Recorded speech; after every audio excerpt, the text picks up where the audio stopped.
Hi students. I just wanted to go over some formulas and general how to use Excel tips. Okay, I think most of you know that Excel is like a giant calculator, or at least many calculators, let me put it that way. So if we want to do addition in Excel, we can do that in a number of ways, right? We can say we have this these prices up here. Okay, so if we want to find out what all of these are equal to, we can find that out by just typing it in. We can say 6.48 plus 1.27 plus 3.33 plus 2.75 plus 2.53. And then if we press enter, do you think we'll get the answer? Oh, what happened? We didn't because we didn't tell it that this cell is equal to something. So we put our equal sign at the front instead of on the left instead of on the right. And when I do that, and now I press enter, it gives me the total, right? And we can do the same thing if we need to do subtraction. So let's subtract 4.01 from 648. So we will say equals 6.48 minus 4.01, and we get the answer. Okay, we can do multiplication or division. All right, so 5 times, it's the asterisk, 25. Let me put my equal sign in there. I don't know why I'm not doing that. Okay, so 125, all right. And then if we need 72 equals 72 divided by 8, it's 9, okay. So those are your basic calculator functions in a cell in Excel, right? And that'll work in any spreadsheet program, not just Excel. So now that we've got those calculator functions, right, we can do pretty much any problem that way. We also have formulas for Excel. Now, formulas can do all kinds of things. There are probably hundreds of formulas that Excel can do, but we're going to focus on these 5: sum, average, count, max, and min. Okay, so to make a sum or addition, we can do equals sum, open parentheses, and now we can select a cell, comma, select the next cell, comma, select the next cell, comma, comma, so on. Then we close our parentheses when we're done selecting, and we press enter. Okay, now if you look at the formula, it is equals the word sum, open parentheses, a cell reference, comma, cell reference, comma, cell reference, all the way through until we're done with our cell references, and then we close our parentheses. Okay, now we can also do this by selecting what's called a range. So if I type equals sum, open my parentheses, I can just click and drag and then close my parentheses, press enter.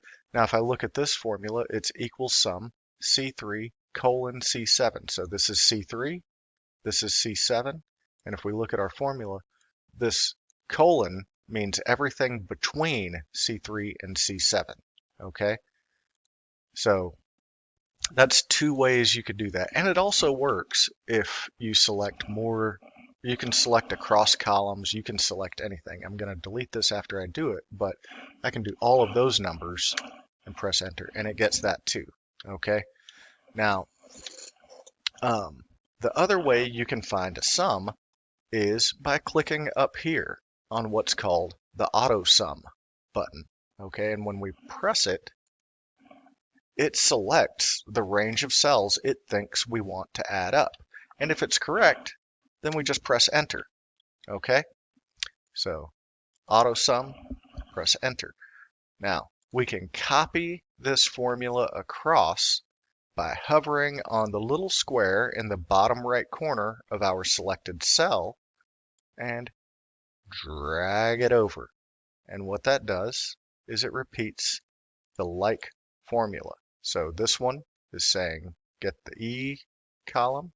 This one is the F's, G's, H's, I's, J's, and K's, right? The important thing is, though, you remember it's this button up here. So average is going to work the same way. We type equals average, open our parentheses. Just to show you, I'll go through the same process. Oops, don't need that comma. Enter. And that gives us our average. Okay? Equals average. Select a range. Boom, bang, done. Okay? And then what's really cool is we have this down arrow next to AutoSum, and we can choose average from it. So now, see, it says equals average, and I press enter. I want my average. Okay, good. And now I'm going to just copy that across. Okay? So now count is not super useful on a small spreadsheet like this. Count is useful when you have hundreds of numbers or maybe thousands of numbers. Okay, and things maybe don't line up with your row data over here. But count, I'm just going to use this. I'm going to say count numbers, okay? And it selects the range. Now I can actually stretch this up here, and it should still only count the numbers. Okay, so now I'm not going to change the selection on this one. We should get the same result. Yep. So now I can just stretch this across. Boom. And it's telling me how many numbers are in that column. Okay. So now max is what is the highest number in my column, and minimum is what is the lowest number in my column. Real quick, I'm going to change this. Instead of that, I'm going to select just the data that we have run through our lemonade stand game. So just the data here, right? And now I'm going to stretch that over, okay? Because if we were counting what was in the spreadsheet, we wouldn't really care about the sum and the average. We would want how many things were actually done. So maybe I had a day where I didn't need to buy any cups, right? Maybe I had another day where I didn't need to buy any lemons, okay? And on this day, I didn't need any sugar, and we always need ice. So going to leave that alone. But now you can see that count is updating, and I hope you also noticed that my sums and averages were automatically updating. And that's the power of formulas. When we use a formula with cell referencing, if the cell changes, then our result automatically updates. So now I'm going to do max, and the formula for that is equal max. You can see I typed it lowercase that time. Excel doesn't mind. And I'm going to select this range. Okay. And that gives us the highest number in these cells. Okay. So now I'm going to do the drop down. See what it automatically picks. Oh, see, it goes above it and it stops at the empty cell. Well, guess what? We want these up here, right? So I'm changing my selection. Okay, I'm saying, no, I want the max in those. Okay, so you have to be careful when things are missing, right? So changing it by clicking and dragging those little anchor points on the corners of my selection. So now I'm just going to take this, I'm going to drag it across to finish it off. Okay. And if you don't think you're going to remember it, don't do the copy and drag. And min works the same way. What is the lowest number? So equals min. Let's see what happens here. I'm going to do those there. All right. 253 is the lowest number. Now, if I put a 0 in here, okay. But if I delete it because there was nothing, then 253 is the lowest, okay?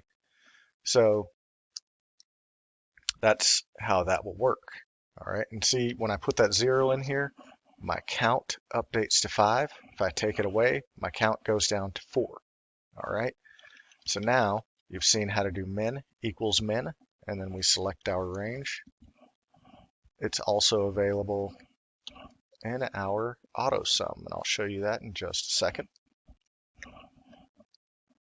All right, so I click, drop down, oops, get my range, press enter, and now I can just drag this across to find my lowest number. This is what I need you to know, how to make sum, average, count, max, and min. All right, good luck.